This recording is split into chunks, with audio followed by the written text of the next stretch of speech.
मुंबईमधील बदलापूरमध्ये एका नामांकित शाळेत झालेल्या संतापजनक घटनेबाबत आज जनता रस्त्यावर उतरली आहे.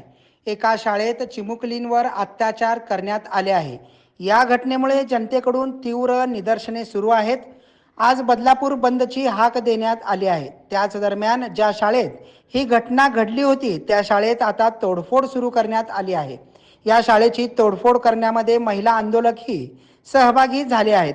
त्याच दरम्यान आंदोलनकर्त्यांनी बदलापूर रेल्वे स्टेशन येथे दगडफेक सुरू केली होती. या दगडफेकीत काही महिलांना दुखापत झाली आहे, तसेच काही पोलीसही जखमी झाले आहेत. दरम्यान या आंदोलनाला आता हिंसक वळण लागत आहे.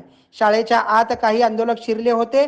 पोलिसांकडून शाळेमध्ये अश्रुधुराच्या नळकांड्या फोडण्यात आल्या. बदलापुरात या घटनेमुळे अतिशय उद्रेक झाला आहे. पोलिसांना आंदोलनकर्त्यांना समजावण्याचा प्रयत्न केलाय, मात्र आंदोलक हे ऐकण्याच्या भूमिकेत दिसत नाहीयेत. शाळा परिसरात आता आंदोलकांची धरपकड सुरू झाली आहे.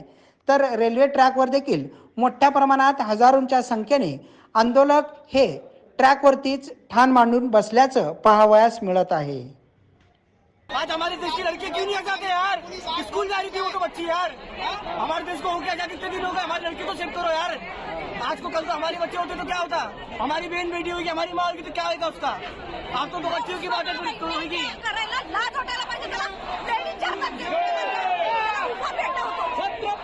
है दोनों वो कभी गुजर गई या कुछ भी भवन ऐसा नहीं होना चाहिए, गुजर गई। इसकी जिम्मेदारी कौन लेंगे? इनका हमको बताना। आरोपी लेंगे क्या पुलिस और देंगे? राजकीय नेता हमने ये बात दबा दी है, इसका हमको न्याय अभी चाहिए। तरीके से बच्चे के साथ दुष्कर्म हुआ है।